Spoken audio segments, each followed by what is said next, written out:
संजय राऊत यांचं माध्यमांना दिलेलं स्टेटमेंट बघितलं, त्यात ते म्हणतायत की ते खोटं बोलत नाहीत.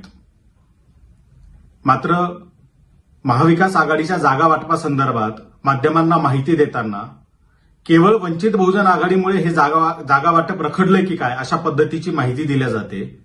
प्रत्यक्षात 15 जागांवरती या 3 पक्षांमध्ये समझोता झालेला नाही. या 15 जागा अद्याप अनसेटल्ड आहेत.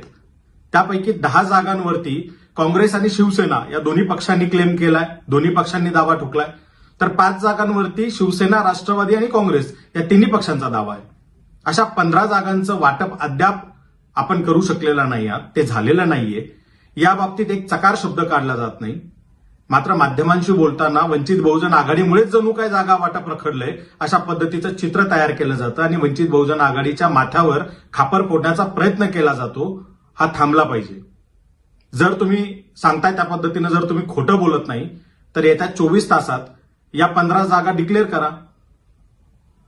जर तुम्ही ते 15 जागा ज्या आहेत त्या 24 तासात डिक्लेअर नाही करू शकलात तर याचा अर्थ तुम्ही माध्यमांना दिलेली माहिती ही खोटी आणि अर्धवट होती हे सिद्ध होईल.